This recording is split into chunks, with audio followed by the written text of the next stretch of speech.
할렐루야. 오늘 저희들 역대하 36장 22절에서 23절 말씀 가지고 거의 2년 동안 해왔던 수요예배 역대상과 역대하 강의 마지막 시간, 오늘 역대기 전체의 신학적인 주제에 대해서 오늘 정리를 하면서 오늘 함께 은혜를 나누도록 하겠습니다.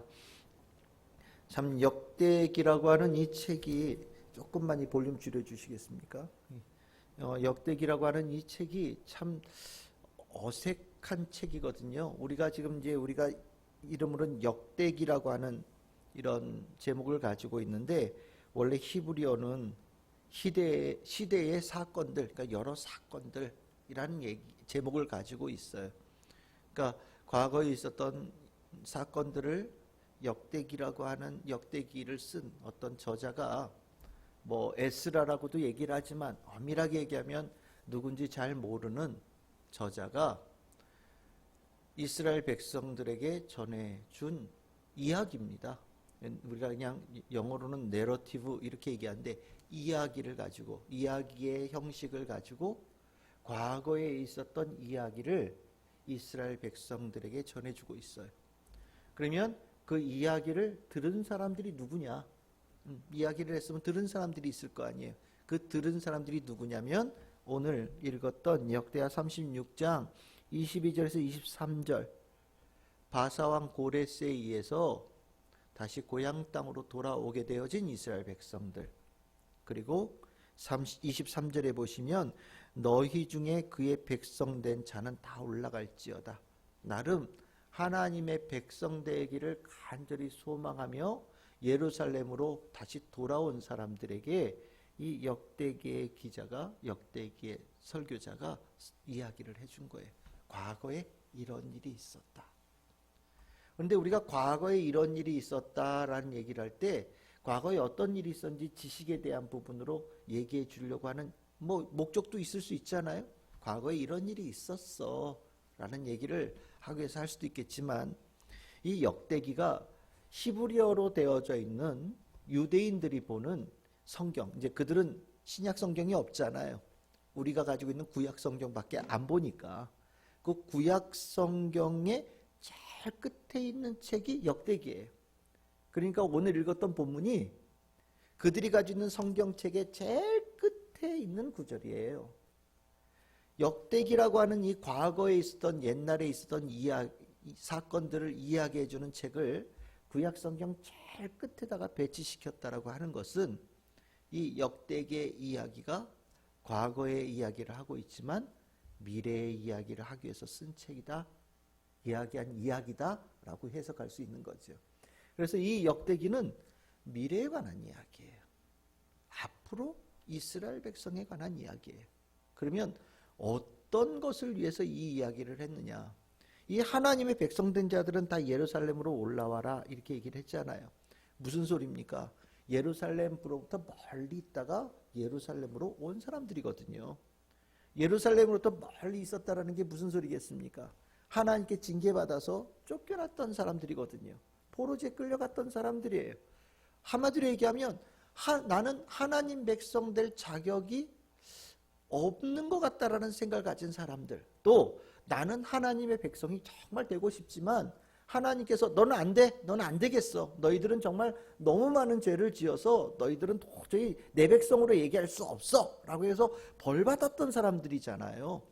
왜 그런 사람들이 돌아와서 하나님 백성 되기를 소망하면서 왔는데 이게 과연 가능할까? 내가 하나님 떠나고 예수님 떠나고 멀리 있었는데 내가 다시 교회로 돌아오고 내가 다시 예수님의 품 안으로 돌아와서 내가 하나님의 백성, 예수님의 제자로서의 살아갈 수 있는 삶이 나에게 주어질 수 있을까? 라는 생각을 가질 수 있잖아요.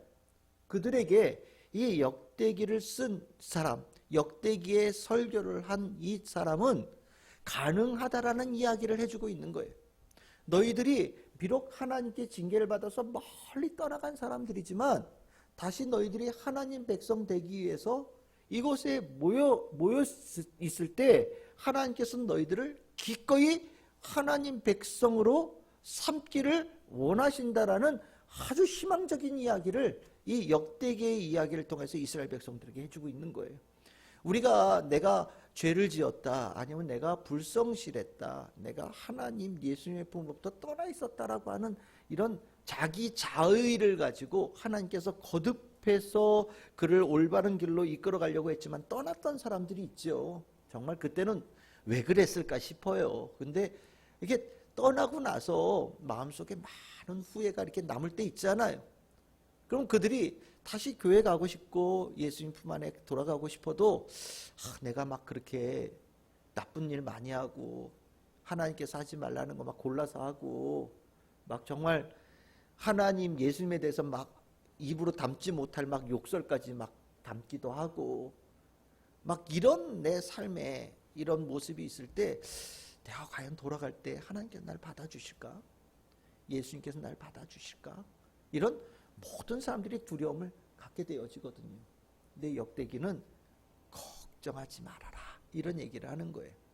그러면 우리는 궁금해지죠. 도대체 무슨 근거로 그 죄지어서 하나님께서 멀리 보냈던 사람들이 하나님 앞으로 이렇게 모였을 때 하나님께서 너희들을 100% 하나님께서 하나님의 백성으로 다시 회복시켜 주신다라고 이게 장담하고 있을까? 궁금하죠. 그게 이 역대기 전체의 중요한 두 개의 주제가 나오는 거예요. 첫 번째는 뭐냐면 여러분들 역대기 전체에서 가장 길게 얘기되고 있는 왕이 누구냐? 다윗 왕이죠. 다윗 왕이 왜 위대한 왕이냐? 한 가지예요. 하나님께서 다윗에게 계약을 맺어 주셨다라는 겁니다. 내가 너의 나라를 영원하게 하고 내가 너의 왕위를 계속해서 지속될 수 있도록 내가 너를 도와주겠다. 그리고 내가 너희 가운데 탁 서서 내가 너희 하나님이 되어주겠다라는 약속을 사무엘하 7장에서 아주 길게 나단이라는 예언자를 통해서 예언해 주셨거든요. 이것이 이 다윗 왕이 수많은 왕들의 가장 앞서 있는 왕이 될 수 있는 가장 중요한 이유예요. 그래서 역대기에서는 사울 왕에 대해서는 별로 중요하게 얘기하지 않아요. 사울 왕은 하나님께로부터 그런 계약을 받은 적이 없거든요. 그런데 다윗 왕은 하나님께로부터 그 계약을 받았어요. 그리고 하나님께서 다윗과 맺었던 이 계약은 없어질까요? 안 없어질까요? 절대 없어지지 않는다라는 거예요. 신실하신 하나님께서 한 번 약속하신 그 약속은 어떤 경우에도 변하지 않는다라는 분명한 것이 있고요. 특별히 위기 가운데서도 하나님께서 이 다윗 왕조를 계속해서 이어갔다라는 것을 옛 이야기를 통해서 표현해 주고 있어요. 여러분들 기억하시죠? 아달랴라고 하는 왕비가 다윗 자손들 다 죽였잖아요. 그렇죠? 그런데 어떻게 됩니까? 대제사장이 품속에 아기 하나 품고 몰래 숨어가지고 그 아이가 좀 이따 커서 왕이 되죠. 그 왕 이름이 뭔가요? 요아스라는 왕이었어요. 그렇죠? 다 죽었잖아요. 아달랴라고 하는 저 북이스라엘에서 시집온 왕비가 다윗의 디귿자만 들은 하여튼 모든 남자아이를 싹 다 죽였거든요. 그리고 자기가 왕의 역할을 하는 모습으로 있었는데 그러면 다윗 왕조는 끝난 거예요. 근데 어떻게 돼요? 하나님께서 정말 그 가운데도 마치 이스라엘 백성이 애굽 땅에서 모든 남자아이들이 다 죽임을 당할 때 모세가 갈대 상자에 띄어져서 이 강물에 띄어져서 살아남은 것처럼 하나님께서 요아스라는 이 다윗의 씨 하나를 이렇게 품게 해서 그 아이가 성장할 때까지 보호해 주시고 그를 왕이 되게 만드셔서 그 다시 다윗 왕조가 이어질 수 있는 은총을 주셨다. 이거는 요아스가 뭘 잘해서가 아니죠. 거기에 있는 중요한 메시지는 하나님께서는 하나님께서 하신 약속을 반드시 이행하신다라는 거예요. 우리가 왜 하나님의 백성이 수많은 죄를 지었어도 다시 하나님의 백성이 될 수 있느냐? 딱 하나죠. 하나님께서 여러분들에게 하신 약속 때문이에요. 우리에게 하신 약속 때문이에요. 하나님께서 예수님께서 예수를 믿는 모든 자들에게 다시 주님 앞에 나와서 하나님 백성이 되고 싶다고 하는 모든 이들을 모두 다 구원하시겠다는 하나님의 약속이 살아있기 때문에 아무리 너덜너덜해지고 아무리 꾀죄죄해지고 수많은 악의 물이 깊이 들었을지라도 그는 다시 하나님의 백성이 될 수 있는 가능성은 100%라는 것을 역대기의 이 설교자는 이스라엘 백성들에게 얘기하고 있는 거예요. 그러니까 너희들 걱정하지 마. 너희들은 분명히 가능해. 하나님의 약속은 지금도 이어지고 있어 라고 약속하는 거예요. 그럼 두 번째, 100% 이스라엘 백성들이 하나님의 백성이 다시 될 수 있는 중요한 이유가 뭐냐? 바로 역대기에서 그렇게 강조하는 성전이에요. 성전이라고 하는 것은 하나님께서 그곳에 임재하시는 곳이고요. 하나님 앞에 예배하러 나오는 자들에게 하나님께서는 그들에게 은혜를 베푸셔서 모든 끊어지고 흔들리고 위태로웠던 관계들이 다시 회복되어지는 놀라운 능력이 있는 장소가 성전이라는 거죠. 하나님께서 이스라엘 백성들에게 왜 성전을 지으라고 명령하셨는가? 왜 다윗에게 계약을 주시면서 그 계약으로 끝나지 않고 성전을 짓도록 명령하셨는가? 그리고 솔로몬이 왜 최선을 다해서 성전을 지었는가? 그것은 성전을 통하여서 하나님께서 치유하시고 회복하시고 다시 그들에게 시작할 수 있는 은총을 베풀 수 있는 공간, 하나님과의 만남의 임재의 장소를 그들에게 주기를 원하셨기 때문입니다. 그래서 성전은 예배드리는 장소, 멋진 큰 건물, 정말 우리가 가진 모든 것들을 다 털어서 막 금으로 입히고 좋은 곳으로 막 만들어서 화려한 그런 것의 건물의 크기로도 성전의 가치가 물론 있겠지만, 그보다 더 중요한 것은 성전에 나와서 하나님 앞에 예배드리는 자가 하나님께 살려달라고 얘기하고 하나님께 고쳐달라고 얘기하고 하나님께 회복시켜달라고 얘기할 때 하나님께서는 그것을 들어주신다라는 거예요. 그곳에 임재하신 하나님께서 들어주신다라고 그걸 이루어주신다는 의미에서 성전의 가치가 있는 겁니다.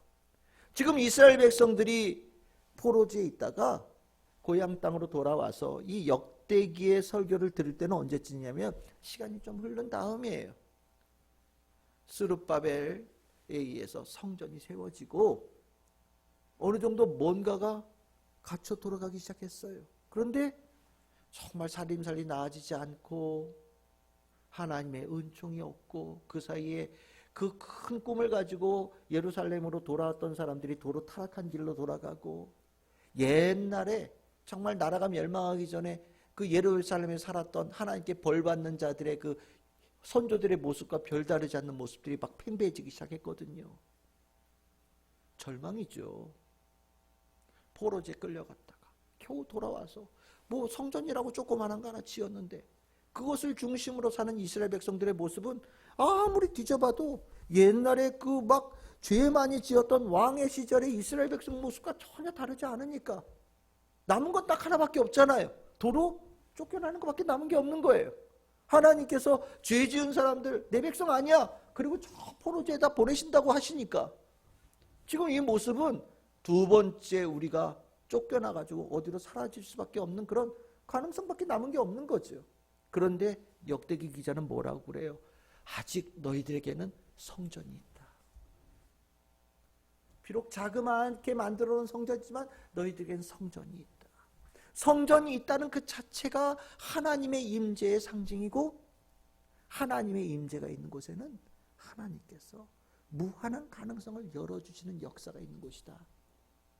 그러니 너희들 이 성전 절대 놓치지 말아야 된다라고 가르치는 거예요. 결국 이스라엘 백성들이 다시 하나님 백성이 될 수 있는 근거, 100% 역대기 이 설교자가 100% 장담한다고 했던 두 가지의 근거는 뭐라고요? 다윗 계약이라고 하는 계약, 하나님과의 계약과 지금 눈에 보이고 있는 성전이 그 중요한 근거다. 이제 우리는 이제 두 가지가 있다는 걸 깨달았단 말이죠. 내가 하나님의 백성이 될 수 있을까 고민하고 있을 때 역대기 기자가 이 두 가지가 있으니 너희들은 가능하다라고 얘기를 한 거예요. 그런데 이게 두 개가 있어도요, 이 두 개가 그냥 저렇게 액자에 걸려서 저기만 있으면 아무 의미가 없어요. 두 가지가 있어요 라고 얘기를 했지만 그 두 가지가 내가 내 삶에 이걸 모셔드리지 않으면 아무 의미가 없는 겁니다. 성경책 아무리 두꺼운 거 들고 다니고 아무리 비싼 성경책 들고 다녀도 이거 읽지 않고 내가 믿지 않으면 이 성경에 있는 말씀 아무것도 아니잖아요. 그렇죠? 다들 저 서점에 가서 비싼 성경책들 사시잖아요. 기왕 사는 하나의 말씀은 참 뭐 겉에 색깔도 이쁘고 소재도 좋고, 그럼 뭐 정말 참 믿음의 성도들의 모습이죠. 조금이라도 조금이라도 값을 더 주더라도 다른 거는 막 깎고 막 그래도 성경책은요 정말 비싸고 좋은 걸로 내 성경책을 이렇게 갖죠, 그렇죠? 근데 한 번도 안 펴보면 아무 의미 없잖아요. 똑같아요. 다윗 계약이 있고 성전이 있더라도 이것을 내가 그것을 제대로 활용하지 않으면 아무 의미가 없단 말이죠. 여기에 역대기에서 또 하나의 중요한 신학적인 주제가 나와요. 그게 뭐냐면 기도예요. 기도. 예배는 드리고 있는 거예요. 근데 예배가 시원찮아요. 왜요? 진심이 없잖아요. 그냥 습관적으로 가서 할 수 없이 가서 예배 드리는 거예요. 예배를 드리는데 감동도 없어요. 기대도 없어요. 주님 앞에 나오는데 막 설레는 마음도 없어요. 그러니까 와서 기도하라고 하면 어떻게 돼요? 기도합시다. 그러면 그냥 눈 감고 있는 거죠. 눈 감고 이렇게 있다가 언제 땡 하나? 네, 땡만 기다리는 거예요. 네, 그건 무슨 의미가 있어요, 그게? 그러니까 역대기 설교자가 뭐라고 그러냐면, 너희들 이제 이 두 가지를 알았으니 그걸 마음에 품고, 하나님 내가 이걸 믿습니다 라고, 내가 정말 이제 깨달았습니다 라고 하나님 앞에 너희들이 알고 있는 것을 고백하거라. 그걸 뭐라고 그러냐면 기도한다 라고 표현해요. 그래서 역대기에서는요 제사 드리는 것도 굉장히 중요하게 얘기하지만 곳곳에 기도한다는 이야기를 곳곳에 배치해 놨어요. 기도하였더니, 온 백성들이 나와서 기도하였더니 하나님께서 그들에게 뭘 하십니까? 응답하신다라는 거죠. 기도하였을 때 응답하였다라는 것은 무엇이냐? 100% 확률로 얘기를 해요. 진심으로 주님 앞에 나가서 내가 깨달은 바를 내가 이걸 믿습니다, 내가 이걸 붙잡습니다라고 얘기할 때 하나님께서는 그것에 대해서 내가 들었다라고 반드시 신호를 내리시고, 그것을 통하여서 하나님과 나 사이에 끊어졌던 모든 관계가 다시 대로 뚫리는 새로운 개통식이 열려지는 역사가 일어날 것이다 라고 얘기하는 거거든요. 여러분들 신앙인이 기도가 진정성이 없으면 그건 신앙 아니에요. 알고 계시죠? 저는 우리 교회 성도들 참 좋아해요. 그런 부분에 있어서 기도가 진정성이 있잖아요. 정말 내 마음을 다해서 기도하잖아요. 그게 얼마나 귀한 건지 몰라요. 요즘에 많은 성도들이 기도를 힘들어하거든요. 뭐 기도를 길게 해서 힘든 게 아니에요. 1분짜리 기도도 그렇게 힘들어해요. 30초짜리 기도도 그렇게 힘들어해요. 기도할 게 없대요. 왜냐하면 진정성이 없으니까. 기도할 게 없다는 얘기가 뭡니까? 하나님과 나 사이가 다리가 붕괴된 거예요. 다리가 붕괴된 거예요. 하나님은 아는데 하나님은 저기 계신 하나님이고요, 나는 강 건너에 여기 있는 존재예요. 무슨 역사가 일어나겠어요? 그런데 진심으로 기도하면 다리가 연결된다는 거예요. 그리고 연결됐다는 신호가 바로 온다는 겁니다. 하나님의 응답이. 그러면 하나님과 우리 사이의 관계가 회복되어지는 역사가 일어난다. 그렇죠? 기도. 굉장히 중요하게 얘기합니다.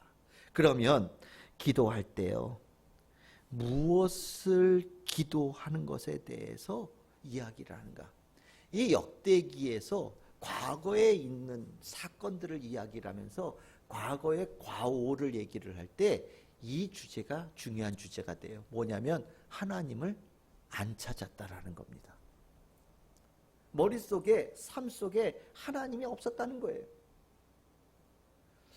어떤 목사님 그러더라고요. 또 누가 이렇게 깜짝 놀라면, 아이고 주님 뭐 이러면 주님 찾는 거라고 뭔데, 아이고 엄마 뭐 그러면 넌 뭐 믿음이 없느니 뭐, 에이 그건 뭐 좀 농담 삼아 듣는 얘기 뭐 들으시면 되겠지만, 한 가지 분명한 거는요, 머릿속에 하나님, 예수님, 성령님이 있는 사람들은요, 뭔가 내 삶에 부딪혀 오는 일들이 있을 때 먼저 하나님, 예수님, 성령님에 대해서 내 마음에 그 단어가 먼저 떠올라요. 네? 그게 떠올라요. 그런데 주중에 하나님, 예수님, 성령님 한 번도 생각하지 않고 살아가는 사람, 성도들이 적지 않대요. 그러면서 주일날 와서 목사님이 오늘의 말씀 뭐 하나님께서 뭐 예수님께서 성령께서 그러면 야 이건 마치 저 옛날에 들었던 까마득하게 어디 저 고등학교 다닐 때 저 중학교 때 다닐 때 선생님이 얘기했던 뭐 수학 x 플러스 y는 뭐 이런 얘기처럼 들린다는 거예요. 이게 그러니까 어떻게 되겠어요? 좀 있으면 이제 하나님, 예수님, 성령님 그러면 나도 모르게 이제 눈이 이렇게 감기면서 이제 졸기 시작하죠. 왜? 내 마음속에 한 번도 들어온 적이 없는데. 대신 오늘 목사님이 제가 이번 주에 부자 한 사람을 만난데 그러면 눈이 번쩍 띄어져 가지고 내가 아는 분이 한 분이 장사를 굉장히 잘하는데 제가 오늘 설교하면서 장사의 비법을 그럼 눈이 번쩍 뭐 제가 뭐 건강의 비결을 알려드리겠습니다. 그러면 눈이 번쩍 해가지고 절대 안 졸죠. 왜? 그 얘기는 내 주중에 건강해야 되는데 돈 벌어야 되는데 하는 일이 잘 돼야 되는데 이런 생각으로 했던 사람은 그 단어에 대해서 아주 즉각적으로 반응한다라는 거예요. 이스라엘 백성들의 가장 큰 문제가 뭐냐? 하나님 잊어버리고 살았다. 그러면 기도할 때 뭘 하면 되겠습니까? 하나님을 찾는 거예요. 내가 일상생활 속에서 잃어버린 하나님을 찾아가는 작업들이 굉장히 중요한 주제로 얘기를 해요. 하나님을 찾는다라고 하는 것은 하나님과 떨어질 수 없는 나의 정체성을 얘기하는 거거든요. 내가 하나님의 백성이 된다라고 하는 건 다른 게 아니에요. 잊어버린 하나님을 다시 한번 내 안에 회복시키는 거예요. 그리고 하나님과 동행하겠다는 결단을 갖는 거거든요. 그래서 역대기의 이 설교자는요, 잘한 왕들에 대한 이야기를 할 때 한 가지 공통점이 뭐냐면 하나님을 찾았다는 거예요. 그래서 여러분들 기억하시죠? 뭐 안 드렸던 유월절을 드렸다. 아니면 뭐 성경책을 펴서 우리가 생전 처음 보는 하나님 말씀 읽는 것처럼 성경 말씀 읽었다. 뭐 이런 얘기들 성경에 곳곳에 나오잖아요. 뭐 완전히 무너졌던 예배당을 다시 회복시켰다. 뭐 이런 얘기 나오잖아요. 그게 다 하나님을 찾는 거예요. 어떻게 그럴 수 있느냐라고 물어보지 마세요. 그건 좀 극단적인 표현일 수도 있겠다는 어떤 분들은 그런 얘기도 하는데 중요한 것은 하나님을 찾을 때 하나님은 어떻게 하신다고요? 짠! 나타나신다는 거예요. 하나님은 나를 찾아주기를 간절히 바라고 계신다는 거예요. 난 너희들이 나를 언제 찾나 궁금했다라고 말씀하신다는 거예요. 그리고 하나님을 찾을 때 하나님은 그에게 즉각적으로 응답하시는 은혜가 있더라. 하나님 찾는 거 굉장히 중요한 주제다. 회복되어진 이스라엘 백성이 되어진데 너무나도 중요한 주제다. 이렇게 얘기합니다. 그리고 나서 하나님을 찾고 나면 이제 우리 안에 뭐가 필요하겠어요?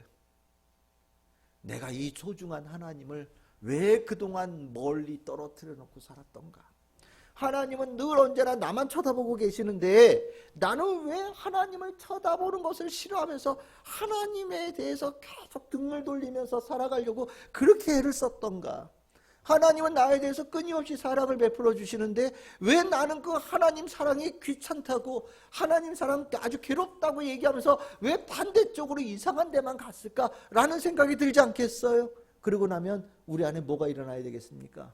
바로 회개에 관한 얘기가 나와요. 다 이 회복되어진 이스라엘 백성들이 꼭 필요한 주제죠. 하나님 찾고 나면 그 소중한 하나님이 내 앞에 계실 때 나는 이 안에서 진심으로 회개가 나와요. 그러면 회개할 때 하나님은 용서해 주실까요? 용서해 주시죠. 근데 조건이 있어요. 하나님을 찾는 걸로 끝나는 게 아니라 하나님을 등 돌리고 살았던 삶을 어떻게 해야 되겠습니까? 버려버려야 된다라고 얘기해요. 그 악한 삶으로부터 떠나야 된다. 그래서 역대기에서 종교개혁을 했던, 교회개혁을 했던, 아니 어떤 성전개혁을 했던 모든 왕들의 공통점이 뭐냐면 이전에 있었던 우상들을 버려버리고 치워버리고 부셔버리고 뭐 태워버리고 가루로 내버리고 뭐 이런 얘기들이 나오죠. 그 이방신들을 섬겼던 제사장들을 뭐 죽여버리고 뭐 이런 얘기들도 나올 정도로. 그리고 하나님 말씀을 모든 유다 백성들에게 가르치고 그들이 하나님의 말씀대로 살아가게 그것이 무엇인지를 알게 하면서 이전에 있던 삶의 습관들을 버리게 하는 그 굉장히 수고스러운 일들을 완전히 했다는 것을 우리가 보게 되잖아요. 이게 바로 회개의 하나님의 용서가 우리에게 올 때 그 사이에 우리가 이전에 있던 삶을 버려버려야 된다라는 것을 강조하는 부분이 나오는 거예요. 그리고 회개의 또 하나는 뭐냐면 지난때 얘기했죠. 스스로 겸비하였다. 굉장히 많이 나오는 구절인데 굉장히 하나님 앞에 낮아진 자의 모습으로 가는 거예요.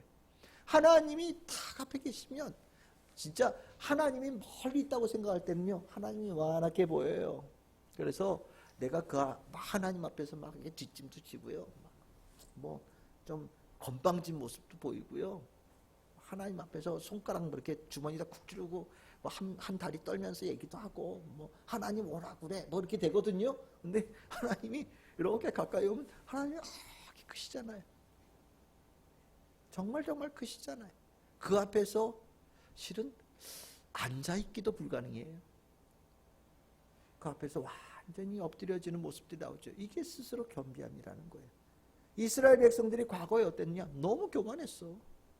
하나님 모르니까 막 하나님 앞에서 지들 마음대로 막 했는데, 하나님을 제대로 찾고 나면 우리는 다시 가장 겸손한 자의 백성으로 돌아가는 거예요. 그 모습을 회개라는 단어 속에 집어넣어요. 그리고 나서 그 다음 단계로 얘기하는 것이 무엇이 나올까요? 하나님 말씀에 순종하는 삶. 그렇죠. 이제 새롭게 시작되어진 하나님의 백성의 삶을 살아야 되잖아요. 그럼 뭐예요? 방법은 만 가지가 필요 없어요. 딱 한 가지예요. 하나님 말씀을 아는 것이 아니라 하나님 말씀을 순종하는 거예요. 아는 거는 똑똑하게 보일 수는 있어요. 그런데 순종이 안 되면 아무 의미 없지요. 이스라엘 백성들이 이제 새로운 하나님의 백성으로 세워져 가야 되거든요.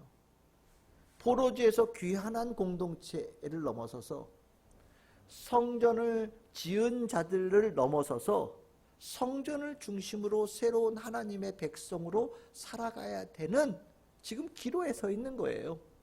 그럴 때 이들이 하나님의 백성으로 계속해서 살아갈 수 있게끔 만드는 가장 중요한 비결은 하나님 말씀에 순종하는 것 외에는 아무것도 없지요.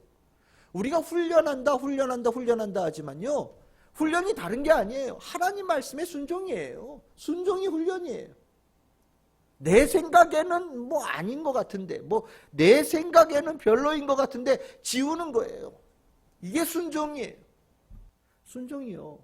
할 때는 참 이게 왜 내가 이거 했는지 이해 안 될 때 있지만 순종만큼 하나님의 뜻이 이루어지는 확실한 길이 없어요. 하나님의 말씀, 하나님의 약속은요, 순종하는 자에게 맺어지는 거거든요. 지금 역대기의 설교자는요, 이 귀한 비밀을 이스라엘 백성들에게 가르치고 있는 거예요. 뭐 장사 많이 해서, 군대를 길러서, 뭐 이런 거 얘기하지 않잖아요. 하나님 말씀대로 순종해 봅시다. 그러면 그 가운데 하나님의 뜻이 이루어지는 축복을 받습니다라고 얘기하는 거예요. 이건 사실입니다. 우리가 순종하지 않아서 하나님의 뜻이 자꾸 딜레이 되는 거예요. 미뤄지는 거예요. 순종하는 성도들에게 그 교회에는요, 놀라운 은혜가 있어요. 이 역대기는요, 어쨌든 앞으로 이스라엘 백성들에 대해서 얘기를 하면서 담대하고 신실하게 주의 말씀대로 나아가는 것만이 길이다라고 가르치고 있어요. 여러분들 역대기 설교를 거의 2년 들었으니까 참 가물가물하겠지만 어떻게 정리가 좀 되십니까? 그 눈을 가지고 기회가 되실 때 역대기를 다시 한번 읽어봐 주세요. 그리고 저는 여러분들이 역대기를 읽고 난 다음에 나도 진실한 신앙을 가지고 하나님 말씀에 순종하는 성도의 삶을 살아야겠구나. 이게 나한테 한 설교구나. 역대기를 하니 역대기 설교자가 나한테 한 설교구나 라는 것을 마음에 새기면서 이 설교를 들을 수 있는 우리 성도들이 됐으면 좋겠습니다. 2년 동안 수요 예배마다 역대기 말씀 같이 나눠주셔서 너무 감사하고, 역대기의 말씀이 여러분들에게 큰 영향식 되시기를 주님의 이름으로 축원합니다.